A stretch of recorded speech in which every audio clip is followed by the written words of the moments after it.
Cool, recording. So, yeah, so today's going to be more of a discussion than anything else. Obviously, I'm in the kitchen today. We're talking all about calories, MyFitnessPal, and everything to do on that front, really. So, yeah, I want it to be more of a discussion.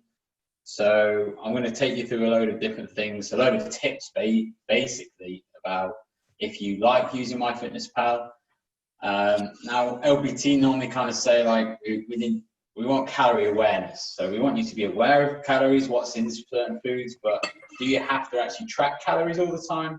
Absolutely not. I certainly don't. If you enjoy it, then great, go for it. But I don't know many people that enjoy logging their food every single meal and everything like that. It becomes very difficult when you're eating out and things like that. So, and we can have a discussion about that too, in terms of when to worry about it, when not to, and things like that. But today is mainly going to be about when you're at home, when you're cooking, when you're logging stuff onto MyFitnessPal, how to keep everything as accurate as you can to make sure that you know you're eating the right amounts of things and you're eating the right things so that you can keep seeing progress. So with that said, I'm going to start with a load of different tips and stuff. Yeah, any questions, just ask away. But sorry, I'll say that again. If you have any questions what I'm talking about specifically, so I'm going to talk about, for example, rice, pasta and oats first. So if you have any questions there, then ask away.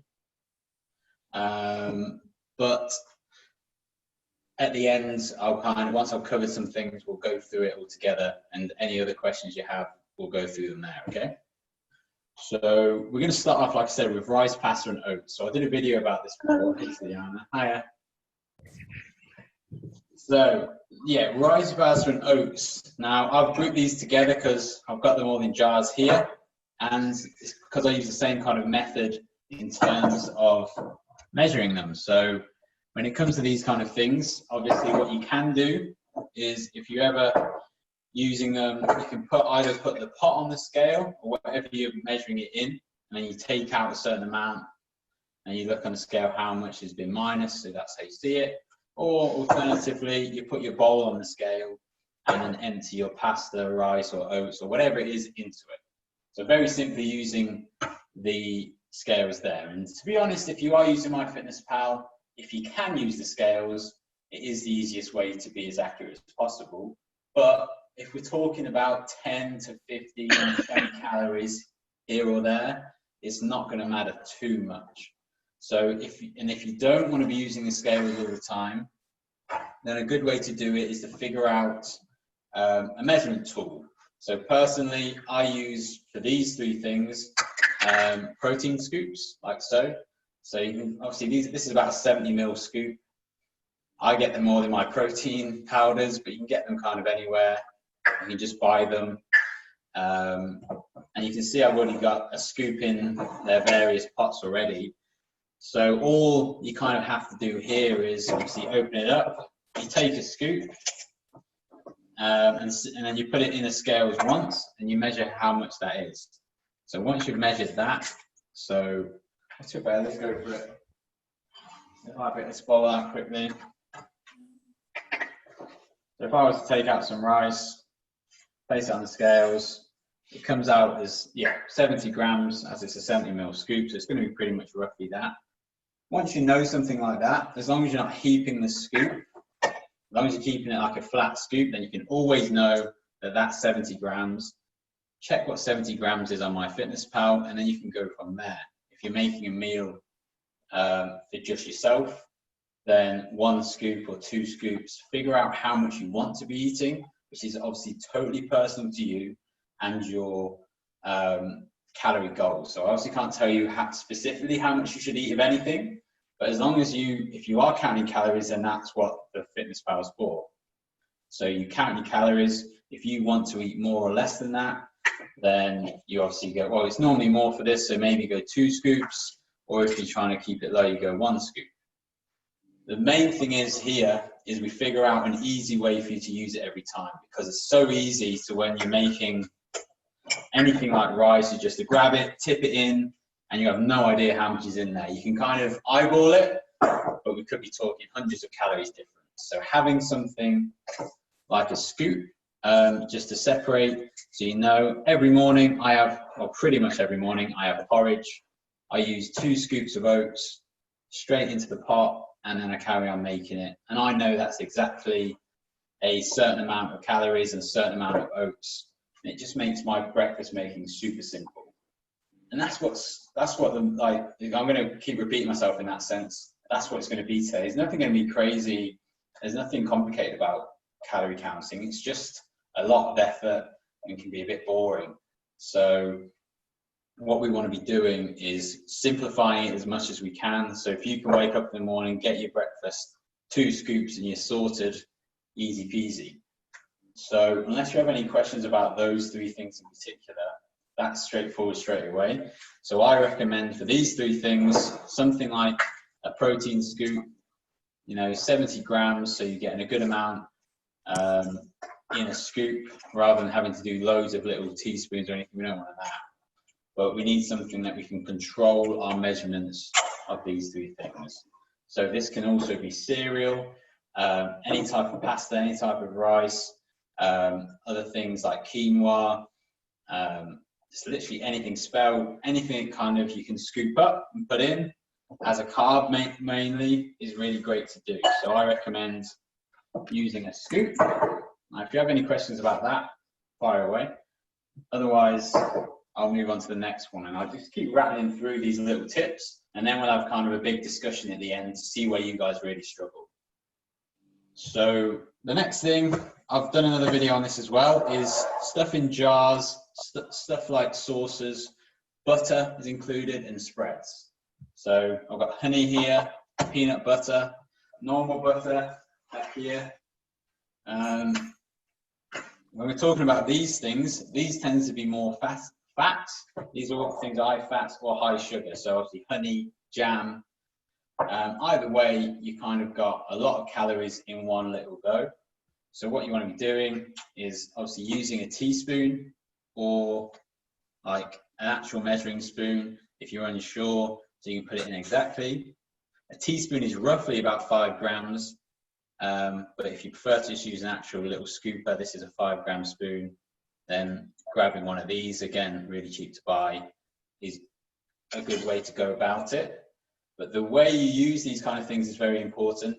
So for example, peanut butter, I could get onto this spoon. Well, I'll do it for you again. So let me move this out of the way. I'm going to grab a plate. So I could take a little teaspoon here. So that's pretty much a teaspoon on there. I'm going to place it on there, and that comes to 30.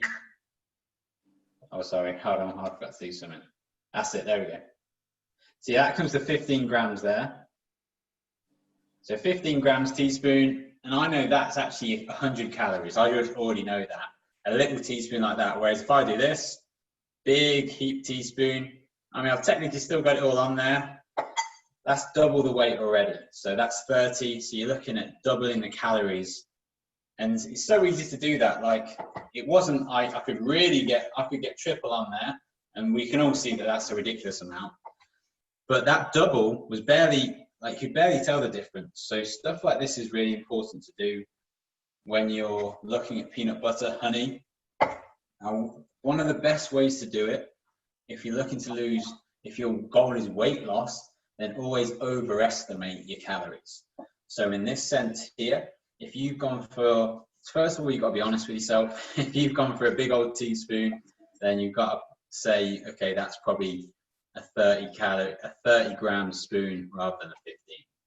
Alternatively, sometimes just going that way anyway is quite a good thing, because if you overestimate your calories, you know for sure that you're within your calorie goal, because the worst thing we can do is think we're having less than we are, and then when it comes to looking at results and stuff like that, we're left disappointed. So if we're always overestimating when we're trying to lose weight, and then you simply flip it if your goal is weight gain, by if you put the bare minimum that this could be, and then it goes on there. But in terms of jars and butters and stuff in, I definitely recommend using a teaspoon. And if you want to be harsh on yourself, there's, two main practices here. If you want to be harsh on yourself, then no matter what scoop you take, pretend it's probably more than it actually is. Then you know for sure you're not having too many calories in your day. Alternatively, it's just kind of keeping it, knowing that you're kind of keeping a tiny, like not too much in that spoon. It's barely, if I was to hold it here, it's not going to start running off eventually. So it's just a nice gentle spoon there, which weighs a certain amount. And that's all you have to figure out. So in terms of like my MyFitnessPal idea, what we need to do is address things you eat regularly, save them on there, and then it makes it so much easier for you. So like I've literally just done here, something that you eat regularly, if it's honey, if it's peanut butter, go into your kitchen, not right now, go into your kitchen, take a teaspoon that you think you'd normally have, place it on a plate like so and weigh it, see what you have, and then every time after that, maybe add a few calories, like I say, if you want to overestimate, sorry, add a few grams to overestimate. But now every time you have a teaspoon, you don't have to weigh it. You just have to simply, when you log it into MyFitnessPal, just put it down and say, okay, I've had that teaspoon. I know exactly how much I had because I keep it the same every time. So we're going to keep repeating this, but the idea is we're constantly using the same units of measurements. So for jars and stuff, it's like a teaspoon. For pasta and rices, it's a scoop. That's the way we're going to go today, okay? So I'm going to clear this out of the way. Sorry, someone's at the door. My dog's going crazy. So we're moving on. Next, we're going to go potatoes next. So potatoes is a really easy one. Now, so I've got a big bag of potatoes here. Now, I just spoke to you about that overestimating your calories. So what I recommend doing here is first of all, if you buy the same potatoes every day, this makes that easy. But even so, pretty much these are wonky potatoes, but these are not like white potatoes. They're pretty much the same everywhere you go. So you don't have to worry too much about that. So what I recommend is opening up a bag, finding the biggest one. So this is the biggest one in here. Popping it on the scales, seeing how much it weighs, recording that, and then every time you have a potato, you kind of go off that, because then again, you know for sure that there's no bigger potatoes in here. So if this is what you're going on for weight loss, then you know that the maximum you're having is here. Now, obviously, if you're having a tiny one like this, you don't have to do that. Maybe you put 3/4 of the size. If it's a really small one, then you can go half, but always overestimate. But this is a really good way to just kind of know that you're never overeating your potatoes. And this applies to meats as well. So looking at meats too, if you buy a big pot of chicken breasts, then it's the same idea. You've got all sorts of different sizes in there. And if you've got one of those tiny half chicken breasts compared to the one with a big bit hanging off the side as well, you can have such different sizes. So you only have to ever do this once. You buy your chicken, you buy your potato, measure the biggest one, weigh it, and then use that as your measuring point every time. So that's saved to MyFitnessPal. From there, every time you log in, pretend you're having this size potato. If you're having a slightly smaller one, then that's good. You're overestimating your calories. If you're now, another thing here is obviously if you're eating with other people. So it makes it better in that sense. So I could have these two here, but if I'd have led with this one, I pretend we're both having this each and that's in there. We're easily having way more than that. The same thing is if I'm having 3 and I'm splitting it between the 2 of us, I could put 1.5, but it's kind of very hard to measure different sizes and stuff. We don't want to spend too much time doing that. The idea behind MyFitnessPal is keeping it simple. So always referring to one size kind of just makes it super simple for you. And when we're talking weight loss, making it the biggest one is the simplest thing you can do to keep it that way. And then it comes back to the honesty thing when you're serving up. I know for a fact if we're having like potatoes, if we're having anything to be fair, then I eat more than my girlfriend. So if I pretend that we've served up some pasta or I've just cooked up some pasta, it's probably not going to be a 50-50 split. So you kind of just have to address it. Okay, so let's take potatoes for example. We use 2 potatoes. We made some chips. I'm probably having 70% of that, so I'm going to put down 1.5 of this size potato rather than 1 each. Now it may be different with whoever you live with, and that's something to figure out for you. But if you're bulk cooking anything like that, then so mince is a great one. So going back to the meat thing, mince. If you're cooking like 1 kilo of mince for a big chili, just kind of chili. Obviously, chili's already mince is already weighed out. But just think about it in terms of how much am I probably having.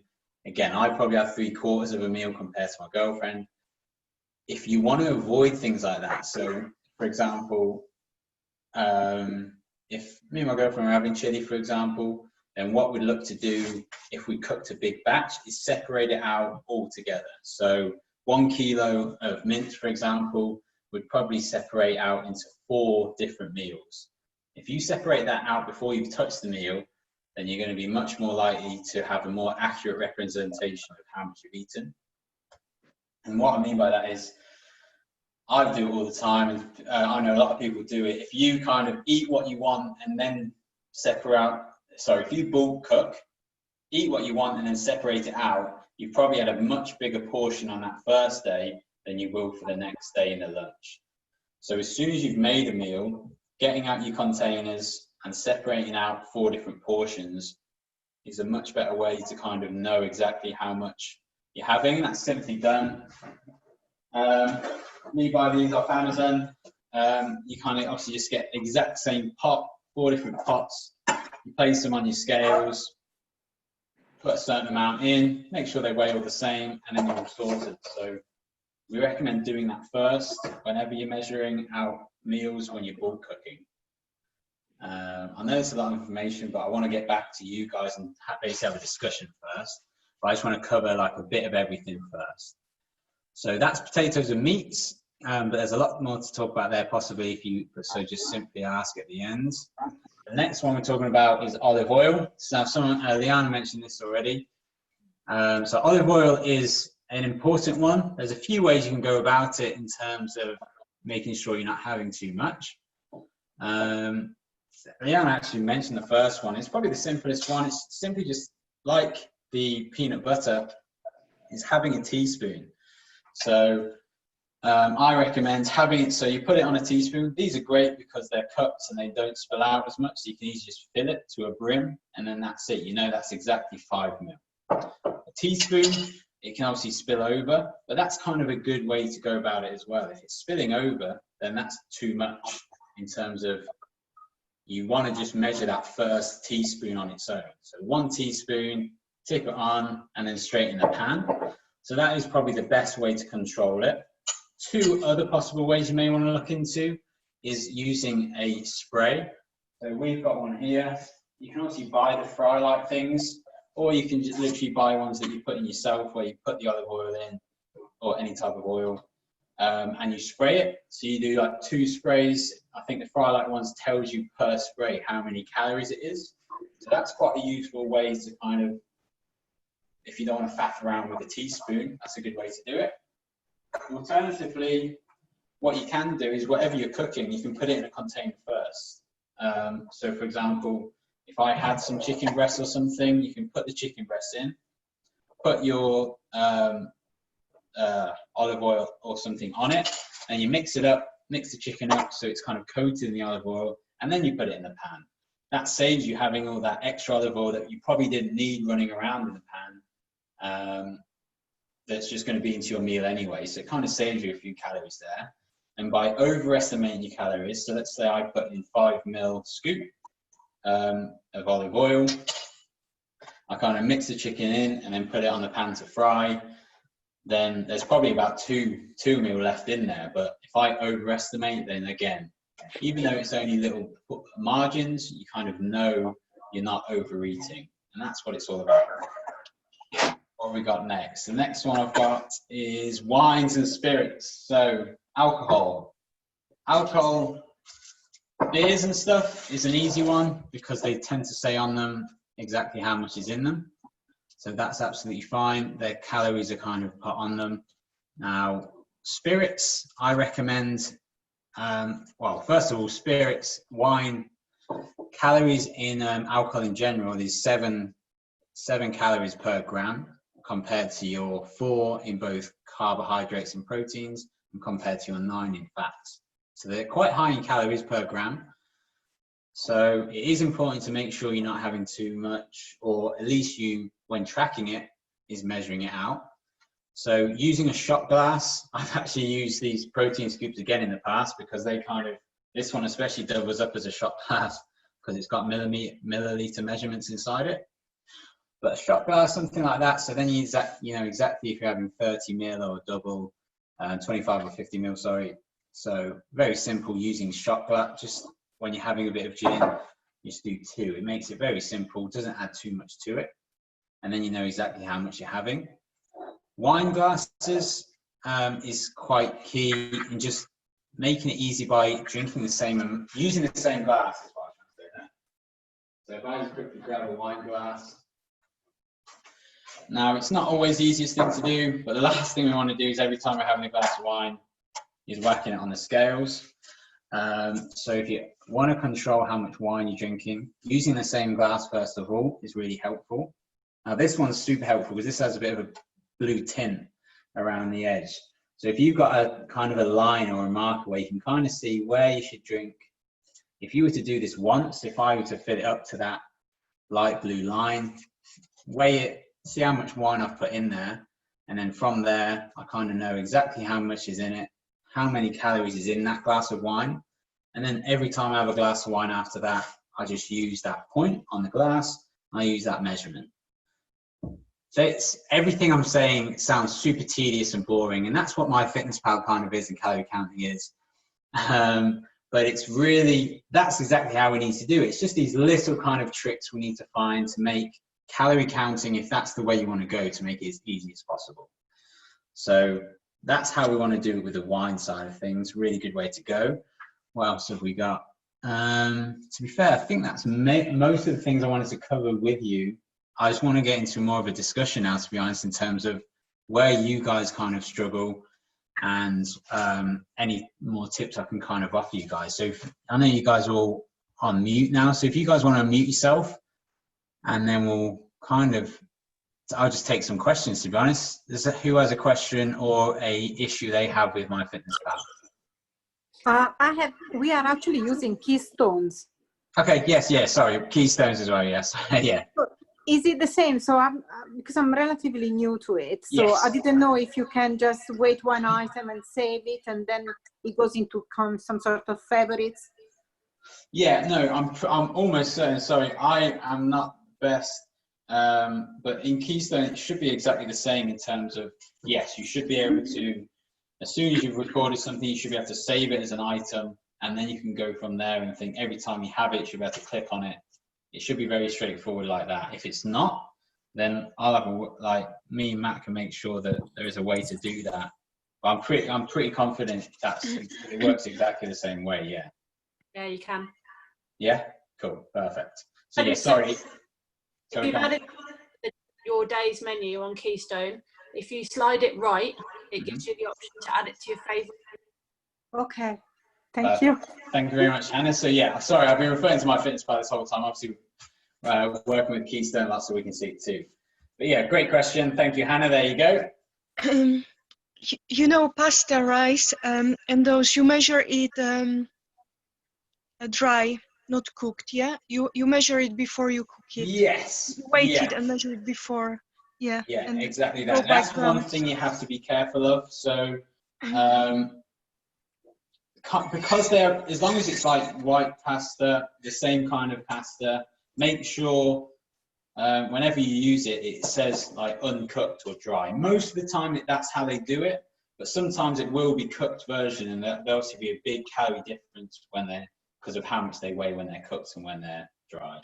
So generally, most of the time, try and weigh it when it's dry, and then just make sure that the measurement you're using is referring to dry pasta. Yeah. Thank you. I've got another question, maybe a bit silly, I don't know. If you use some, let's say some wine in your cooking, so you're making your bolognese and you want to put a bit of wine, and then it actually evaporates, but does it still count for calories? Yeah, so this is where it gets tricky. It does. I would definitely count it. And like I said, if we're talking weight loss, I'd overestimate. So if you measured out, if you filled up to where I said, and you put that in your meal, then although that you can divide it between however many people are having that meal, but like you said, there will be some evaporation in there. Some things like it's not going to be a direct science, and that's important to understand that it's never going to be super accurate. But with adding that in there, I would definitely record it, just because then you know you're not undercounting your calories. So there'll definitely be some wine remnants and some calories from it included still in that meal. So it won't be tons, but if you want to go that specific, then it is important to log it, yeah.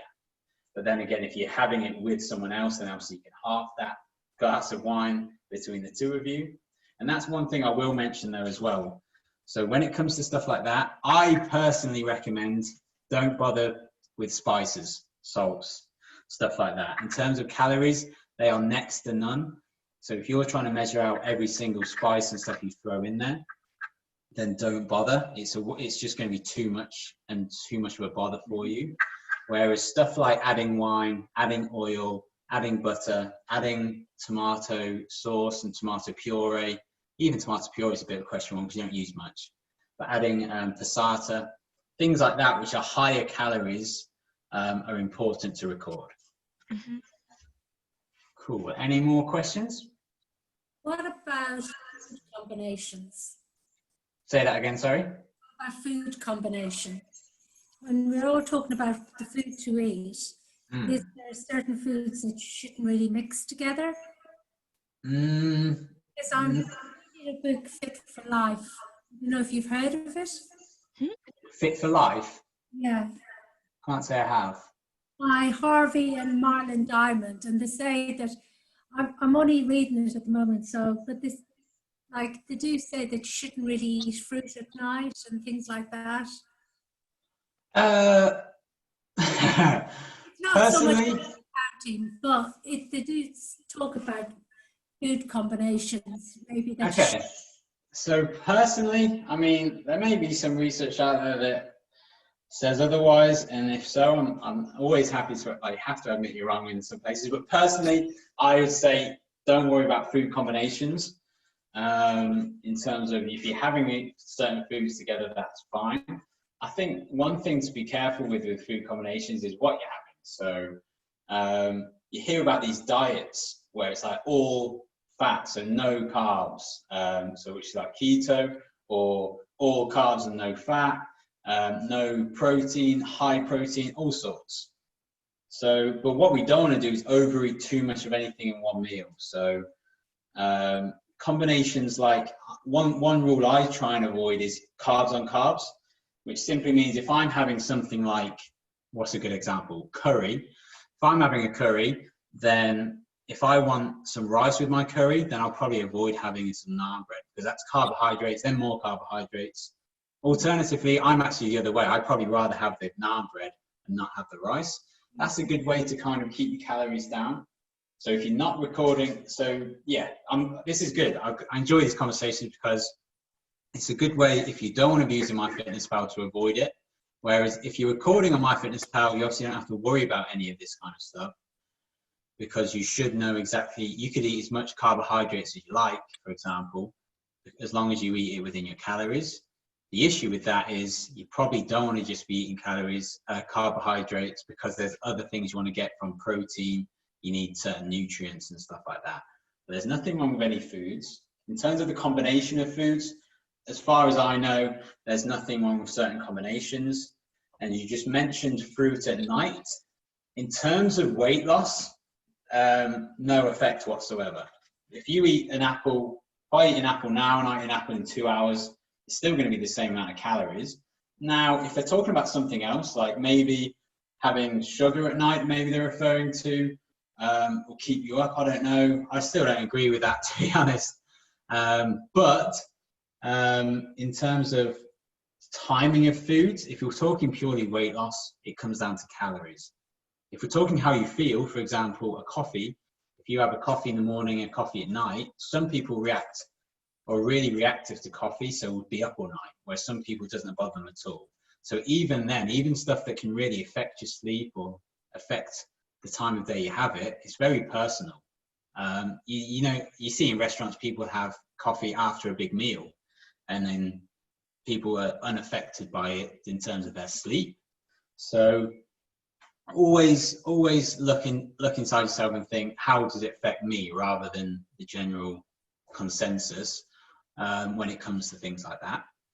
But generally, time frame isn't a big issue when it comes to food. Yeah. That helps. I have a question. Yeah. So, like, what from what I know, obviously, like it's been set for me macros that I need to follow. Mm-hmm. But say if calorie still fits within like my limit, and if I go say one day much more carbs than I should have, Mm-hmm. and you know less obviously other, Yeah. is that same effect still? Is it still only calories really matter, or is it has to be like more protein than carbs, you know, things like that? Yeah, so that's a really good question. It's really probably the most important question that we get asked all the time. And unfortunately, you will hear different opinions on this question, depending on who you ask, because that is just kind of, this is a science, and you will have varying opinions. You have varying studies that show blah, blah, blah, different opinions at the end of the day. The general consensus, and my personal opinion too, is look at it like this. So you have it in kind of a system. So first of all, calories is what matters most. So whether or not you're eating 100% carbs, 100% fat, 100% protein, or a mixture of all three, if you're over your calorie goal or over your daily calorie intake, you're going to simply gain weight. If you're level, then you're going to maintain weight. And if you're under, you're eventually going to lose weight. So that is number one. No matter what, if you focus on the calorie part of it, dropping down there, if we're talking about macros, then protein is the next important one. Protein is the next important one because of muscle maintenance and recovery when we're exercising. So we want to keep our protein high, but there's also arguments about how much protein we need. We don't need as much as some people say. So if you want to make sure you're not going to have muscle loss when you're trying to have weight loss as well, then keeping your protein to a good level. I don't want to throw loads of complicated numbers at you. MyFitnessPal does, Keystone does this for you, and MyFitnessPal, and we can do it for you as calculations too. But we're talking like 1.5 grams per kilogram of body weight is a good average place to start when it comes to protein. But like I said, if you want that information, just contact us and we can help you figure that out. So protein is important to keep up for many reasons. But then when we're talking about carbohydrates and fats, up to you. They're both energy stores, and they both work in totally different ways. They're not exactly the same, of course they're not. But in terms of calories and in terms of weight loss, if you ate loads of carbs but were still under your calorie goal, like you said, it's not really going to affect weight loss progress the same way, in any different to if you're eating loads of fat but you're under your calories. So don't worry too much about it. The main thing is, like I said, personally, how do you feel from it? So you could eat loads of carbs and still be really hungry. You could be really tired. You could feel great and work really well off carbs. So if that's you, if you feel you naturally eat a lot of carbs and feel good, and so you're able to stay under your calories, then good. They're the two main questions you want to ask yourself. Are the foods you're eating helping you feel good throughout the day and helping you function like you want to, whether it's with exercise or just at work? And are the foods you're eating making it easy for you to stay in a calorie deficit? So if your goal is weight loss, and you're eating foods that you really struggle not to eat too much of, or you eat a certain amount and you're still hungry, then maybe we need to figure out different foods that help you stay in a calorie deficit whilst avoiding hunger or avoiding eating too much. Does that help? Yeah, definitely. Yeah, because I don't know if it's like, say, carbs. Obviously, if you eat more carbs than, say, proteins, but then stay in the same limit. I don't know. From what I understand, is the way the food is proceeding, like goes through the process. Yeah. It takes longer, and so on and so on. And is that slows down the weight loss then, or is it still the calories? If it's still within the calories. It becomes very specific, and there's definitely, you're absolutely right. There's definitely a way that the body breaks down certain foods, and that's probably what Yvonne was talking about earlier in terms of if you're consuming carbohydrates and proteins together, then does your body have to break them down separately, and does it take longer? And then there are a lot of systems that go through the body, but it's a lot to think about, and it's a lot that probably doesn't have as much effect. I think when it comes down to it, the main thing is finding a comfortable diet for yourselves where you can maintain a calorie deficit. And if that's for you, as long as you keep lifestyle, so I'm keeping a good amount of protein in there, whether it's carbs or fats, stick what works for you, and then see how it goes. As long as you can stick to that and maintain it for a long term, after a while, you should have made progress if you've been in a calorie deficit. If we find that you're not making the progress you want, or you're not making progress, then it's maybe something we revisit and look into specifically. But I can't necessarily give you an answer in terms of the intricacies of how many calories are burned breaking things down, and if it takes longer. But it's because it's so specific that it's probably not worth concerning yourself too much about. I think if you start with the calories first and then work from there, you should be okay. I think the differences are going to be minimal in terms of when people talk about that kind of things. And at the end of the day, it does come down to calories, even if there is a slight discrepancy on how they are taken in by the body. Yeah, but if you're eating certain foods, will it not slow down your metabolism and things like that? Because as you get older, your metabolism slows down anyways. So repeat. I heard the last bit. Repeat the first bit. As you get older, your metabolism slows down in any case. So if you eat certain foods, will it not slow down your metabolism? Eat what food, sorry? If you're eating certain foods, will it not slow down your metabolism? No, food doesn't particularly slow down your metabolism. What tends to happen is the amount of calories you consume. So if I'm consuming a certain amount of calories, so let's say I'm 80 kilograms, if I eat 2,000 calories in order to be in a deficit, then if I drop down to 75 kilograms, then my calorie deficit is going to be kind of plateauing, so kind of even out. So eventually your body will kind of find its kind of plateau.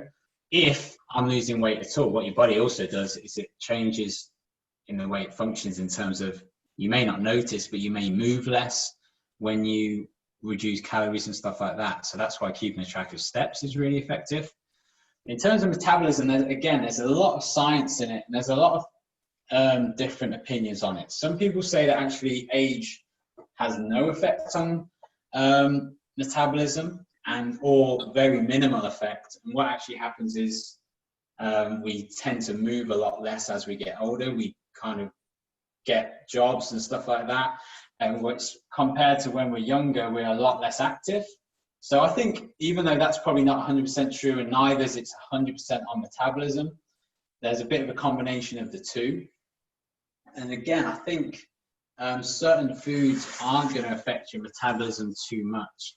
I think you're going to break down foods, relatively saying the body's really good at breaking down foods. So try not to overcomplicate it. Now, this, again, I can't give you a straight answer for that one, because I don't know enough about the metabolism in terms of how foods directly affect it. But I think it's too complicated for us to worry about as well. Okay. Can I ask something? Yeah. If we prepare roast joint, and then how do we measure a slice? Do we measure it before cooking again, or Should I take a slice of roast beef, put it on scale, and then I know how much I'm having, so I can track it? Or yeah, good question. That's a tricky one. Yeah. So personally, in this situation, I'd recommend weighing the cooked meat because obviously you don't want to be cutting it up before it's cooked. Yes, yeah. Yeah. So measuring it out in that sense, which can again be very tricky. Trying to measure out some cooked meat, but if you're going to measure it, if you're going to weigh it, then definitely wait till it's cooked. But that's the important thing I wanted to touch on too. There's situations where it's going to be very difficult to know exactly how much you're having. This happens a lot in restaurants where they don't provide calories, and it's like, say, big roast meats, pieces of meat and stuff like that. And I think it's important to not measure that much, not measure 100% of the time. I mean, if you are using my Keystone and stuff strictly, then great. But I think there's too much to life and being too cared about how much. So what I recommend in that situation is, if you want to try and measure it, weigh it out, you can. But otherwise, just look up how much is generally in the calories of, for example, the roast meat that you're cooking, and kind of gauge a good idea of how, like, you can kind of just have a guess of how much having. Try not to have too much, but or maybe go with hand palm measuring, like Palm. maybe use your hand as measurement. Exactly that. Yeah. So yeah, LPT, that's how we like to start everyone off. So you've got that kind of palm measurement. So that's perfect. That's a great way to kind of swap it in and out. And that's what we want to do. We want to make life easy for ourselves. So no, good. Awesome. Any other questions or any other thing you want to talk about? And gravies, because they're very high. Say what was the first bit? Sauces and gravies are very high in calories. Yeah. It's very high in calorie, I think. What, gravy? Gravy. Gravy's high in calories, yeah. You can kind of measure it though. It depends how you make it. For example, obviously you're putting wine in your gravy and stuff like that, then you've got it kind of got a big load. If you're just using a super simple gravy, I'm not sure where our gravy is, but we've got, obviously this is vegetable stock, so same kind of idea. If you're using a powdered one, it tells you exactly how much is in it. If you're making your own gravy, then stuff like wine, you can measure the wine that goes into it. Otherwise, I'd say it's exactly the same. If you're using like homemade chicken stock, then don't worry too much about it. It's kind of that thing that's too hard to figure out. And it's not that necessary to know. If you're going to record it, again, I'd probably overestimate. So it's probably going to be, if you take your gravy granules, like I just got out of the cupboard, it's probably going to be a bit more calorific than that. So maybe if you want to be recording it still, maybe put 1.5 of a normal portion of that gravy compared to, because it's been higher in calories.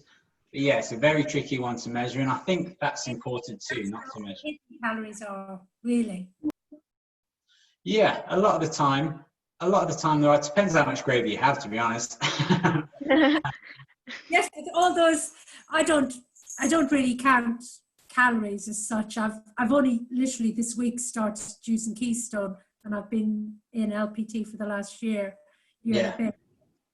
So,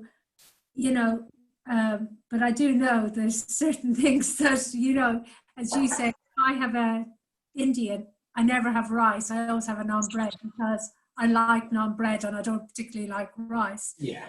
You do have to make the choices. Yeah. So there's great choices like that you can make. Yeah. There's definitely there's a lot of those you can do. Same with like garlic bread and Italian dishes, like if you're having pasta and stuff, then maybe you probably don't need that garlic bread in terms of but if you enjoy it, then you've just got to accept it.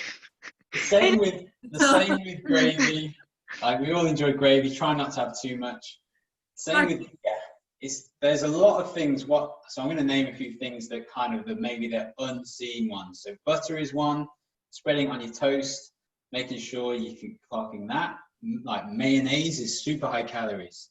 I can't remember. There's like 5 times more calories in mayo than ketchup, for example, which a lot of people have no idea per teaspoon. So just making sure you're not overeating, measuring out your mayo with a teaspoon and stuff is really good.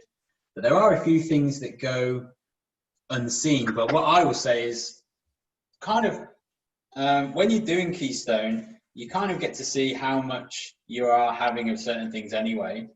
And what you'll start to see is trends. So they're the things that we need to focus on. Because we're all different, I could be a person that eats way too much pasta, and I've realized my portion sizes are actually way too big. Whereas someone else could be totally different. It could be a totally different area which they're probably using too much of something of, whether it's peanut butter, it could be something totally different. But that's what I recommend you guys do. So if you've noticed you have a particular amount of something, then maybe try and look to reduce it personally. But there's no right answer into how much you should have of anything. It's just kind of making sure where you enjoy it is under control. I was absolutely amazed when I looked the other day at how much calories was in olive oil. Because I have salad, and I have a salad, and I mix it with olive oil and balsamic, and I'm just like this. Yeah. It's like, oh my God. You know? I think I eat, but then I look at the amount of olive oil and balsamic I'm having. I was gobsmacked. Well, balsamic's basically nothing calories-wise, I'm pretty sure. Balsamic is a life, but the olive oil. But olive oil can be heavy. 19 calories per tablespoon. Yeah. That's a lot. So that's what we talked about. That so teaspoon comes into handy there, because the one thing I can't stress enough is that I love food. So sticking to a diet and cutting out all the good things is the hardest thing you can possibly do. So if your salads, Yvonne, if you're having a salad and it tastes 10 times nicer with that little spread of olive oil and a little bit of salt, have it. Like, make sure you enjoy the meals you have. Control it. So have a teaspoon. Make sure it's not a tablespoon or just a guzzle down. Well, that's what olive oil. But but making sure you enjoy the food is so important too. It's crazy. Cool. Anyone else? Any questions at all? No, we're all good. Yeah. So I'll just finish off then. Yeah. A few more things I can just quickly mention is like stuff like salt. Salt is a big one that comes up a lot. There's obviously not many calories in salt, but people ask, am I eating too much salt? The answer is, again, very personal. If you are currently consuming a lot of processed foods, then they obviously have salt already in them that's been put in them through the process of them being made. So if you consume a lot of processed foods, then yes, your salt content or intake may be quite high. But if you're on the other side of the scale, if you barely eat any processed foods, like we talk about in LPT, 90% single ingredient foods, the closer you get to that side, the actual lack of salt in your diet can be an issue too. When we're eating whole foods, like the vegetables and fruit and stuff, there's actually not much salt in them. So when you are focusing on that kind of aspect of, if you are honest with yourself and think, I'm actually eating quite healthy, by adding salt to your foods makes it a lot tastier, and salt's not a bad thing. Salt's got a bad rap. You can have too much salt, you can have too much of anything. If your diet's getting better, then feel free to add a bit of salt and don't feel guilty about it when you're making foods. Another thing I like to mention is fruit. Fruit gets a bad rap sometimes because it's compared a lot to sugar. And yes, it's true. Fruit is fructose in it, which is a sugar. The great thing about fruit compared to other sugars is it's full of fiber, because you actually have to eat it. So it's obviously the body takes longer to break it down, so which means that you're probably less likely to have the sugar crash and then the cravings for more food straight away. So fruits are fine. Don't ever feel guilty about eating fruit. One thing I always say is avoid blending up your fruit too much. Whenever you're making smoothies or anything like that, what we want to look at is kind of mainly vegetables if you're going to make smoothies. There's nothing wrong with smoothies, but sometimes they can lead to overconsumption of calories. Because when you wash it up, you're taking kind of all the fiber out of it. You kind of make it super easy to consume without having to chew it. So it's easy. It's a quick way to get in a lot of calories, really. So all I'm saying here is just be careful not to overload smoothies with fruit. Try and keep it high with water, high with low calorie fruits like berries, and then keep it high with add some vegetables in there too. Because I just wanted to mention those two because those two get a bit of a bad rap. But other than that, unless you've got any more questions about the last things I just mentioned, we can wrap it up. Also, I want to ask about, say if I choose Diet Coke, if I want Coke, and obviously choose Diet Coke, which is pretty much 0 calories as well, but also contains a lot of sweeteners, so as other diet drinks. How bad still it is to have it like sweetened, or it's just not to worry because it's not really calories there? Yeah, there's so many discussions about that one. It's a really good question. Again, from a weight loss perspective, you're exactly right. There's no calories in them. So first of all, 100% yes. If you're going to choose between Coke and Diet Coke, always go for Diet Coke because there's no calories. And if your goal is weight loss, it's a great way to keep your calories down. Now, so just the discussion on the other side of this, there's a few arguments, which some of them are a bit silly. Now, there isn't evidence into what sweeteners do to our bodies, but generally the consensus is they don't have much of a negative effect. There are some studies out there that show that by drinking Diet Coke, you actually gain weight too. But these studies shouldn't be listened to too much because these studies will look at things like people that drink Diet Coke also eat certain amounts of food. Similar studies came out recently about meat and stuff. So actually, by having Diet Coke, you are just reducing those calories. So from a weight loss standpoint, 100% go for it. In terms of how they affect us, in terms of sweeteners and stuff, the jury's not. The research isn't quite there, but the research that is there suggests that they don't have too much of an issue with us generally. So what I'm saying is the research that is out there is questionable. It's not thingy. So if we're talking weight loss, Diet Coke over Coke. Okay. Is that a question? Hey, Boris. Come on. Any more questions at all? No. Cool. Well, if you do have any more questions, then you can obviously shoot them over to me or Matt. But otherwise, yeah, hope you've got some good information, say some good tips. Great. Yeah. If you are Yes, struggling, thank you. Thank you. Awesome. All right. Have a nice rest of the day, guys. And Richard. You too. Next time. Thank you. Bye-bye. Bye. Bye. Bye. Bye-bye.